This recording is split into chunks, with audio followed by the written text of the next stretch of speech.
Assalamualaikum warahmatullahi wabarakatuh. Ketemu lagi dengan teman-teman semua. Kali ini saya mau bikin video yang ketiga tentang penyerahan diri anak yang OS di Hong Kong. Khususnya di Hong Kong ya, karena pengalaman saya sendiri, saya berada di Hong Kong. Jadi ini video ketiga saya setelah video yang kedua saya itu, kalau nggak salah, saya bikin video yang kedua sampai waktu saya dibawa dari High Court Satin, dari tempat sidang. Nah, buat teman-teman yang tahu langkah-langkah pertamanya bagaimana cara menyerahkan diri Hong Kong, sebelum melanjutkan lihat video ini, bisa lihat video saya yang pertama dan kedua. Nah, baru bisa teruskan dengan video yang ini yang ketiga.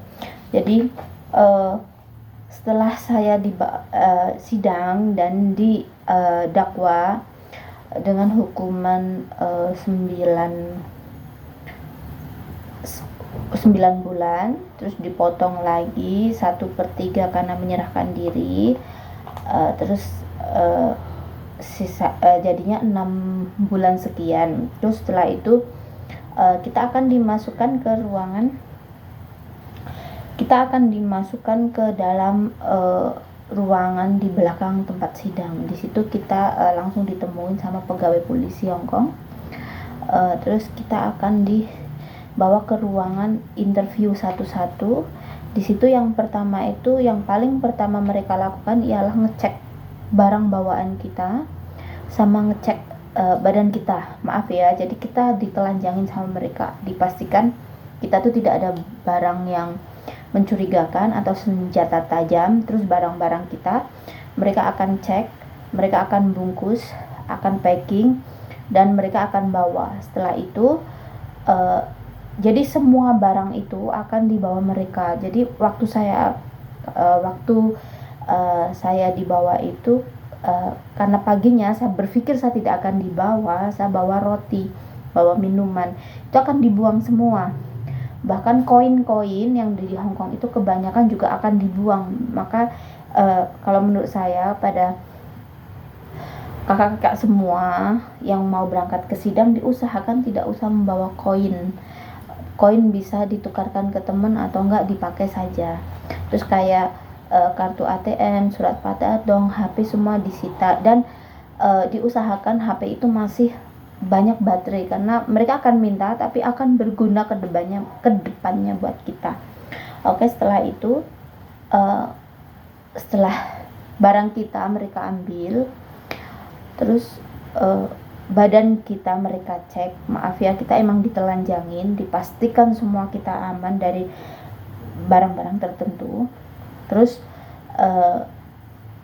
pastikan kita bawa tas itu jangan yang berwarna cerah, karena waktu itu saya bawa tas warna putih. Setelah saya keluar sudah tidak berbentuk putih lagi, dia menguning, karena udara di Hong Kong, kakak-kakak sendiri tahu, sangat lembab.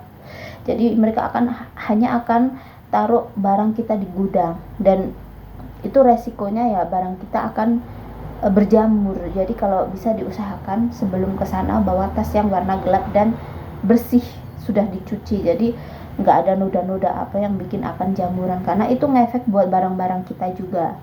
Terus kalau menurut saya, waktu teman-teman ke sidang, usahakan pakai sepatu atau sandal yang nggak ada talinya, karena tali sepatu mereka akan sita dan kita harus jalan dengan sepatu yang nggak ada talinya. Jadi bagaimana susahnya teman-teman sendiri tahu.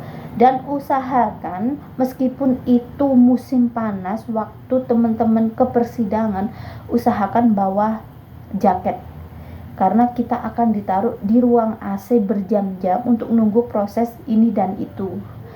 Nah, setelah itu kita dimasukkan ke satu ruangan. Di satu ruangan itu kita baru dicampurkan sama orang-orang yang ininya kena dakwaan penjara. Kita dijadikan satu di kayak ruangan, terus ada kayak batas kamar mandi, terus kita akan dikasih makan di situ untuk makan siang, karena waktu itu sidang saya pagi. Kita dikasih makan siang. Kalau untuk makan, alhamdulillah saya orangnya itu nggak terlalu memilih makanan, jadi oke, karena waktu itu kita dikasih sejenis oseng itu cabbage sama telur dadar dan kuah kari. Jadi menurut saya sudah lebih dari cukup dan layak. Terus minuman. Nah, setelah itu, setelah jam 3 atau jam 4 itu ada petugas datang.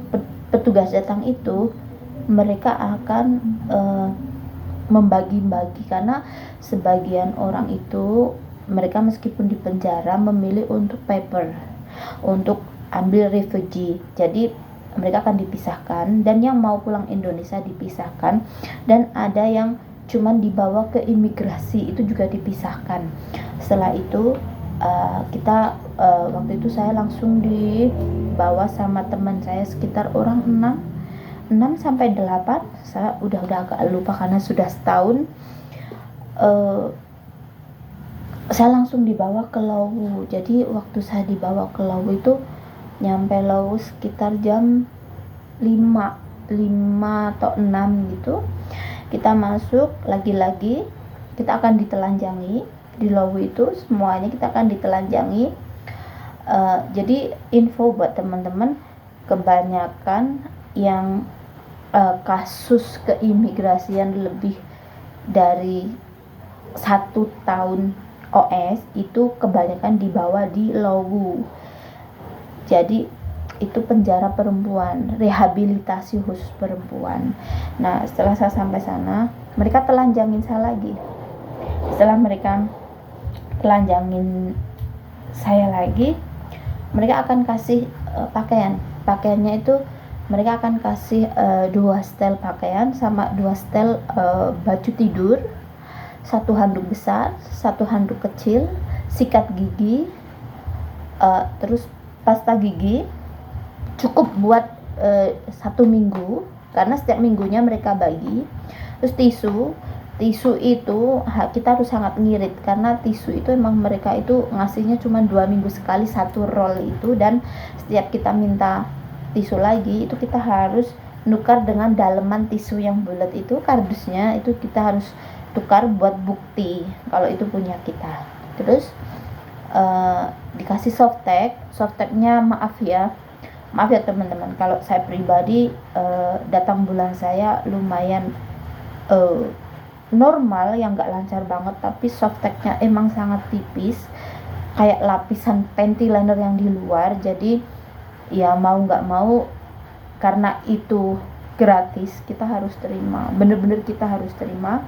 Itu kita dikasih softtek juga, tapi emang tipis.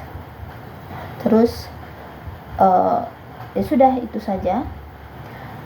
Habis itu kita nggak dikasih sampo, emang nggak ada jatah sampo, karena sampo kita cuma bisa dapatkan setelah kita kerja, dan itu ada urutan-urutannya. Setelah itu kita dikasih itu, kita akan dimasukkan ke yang namanya ruang karantina. Ruang karantina itu biasanya 2 sampai 4 hari, tergantung, karena kalau kita datang hari Jumat, Sabtu, Minggu itu dihitung libur sama pihak kantor, maka nggak ada yang memproses kita. Jadi kita harus nunggu Senin baru kita bisa medical. Setelah medical, kita akan dimedikalkan di rumah sakit yang ada di dalam situ. Jadi di Lawu sendiri ada rumah sakitnya. Setelah medical baru kita akan ketemu CO-nya untuk dikasih kerjaan, dan kerjaan itu sesuai dengan keadaan kita, kayak berapa lama kita di situ, terus fisik kita seperti apa, itu dicek dari setelah kita medical sama setelah kita ketemu CO-nya. Nah, dari pokoknya kalau kita bayangin penjara itu sangat serem, sangat apa, tidak, penjaganya normal kayak kita ikut majikan. Kadang ada majikan yang sangat lembut, kadang ada majikan yang judes, kadang ada majikan yang pemarah. Itu normal, itu sama saja. Penjaga di penjara Lawu juga seperti itu. Ada yang sangat baik hati, ada yang sangat friendly, ada yang sangat galak, ada yang sangat seolah mereka itu petugas dan kita kita itu narapidana juga ada, tapi ya itulah hidup, emang seperti itu. Oke lah teman-teman, ini video yang ketiga saya. Habis ini saya langsung akan bikin video yang keempat. Jadi teman-teman silahkan tetap stay di channel saya. Terima kasih telah menonton video saya, dan assalamualaikum warahmatullahi wabarakatuh.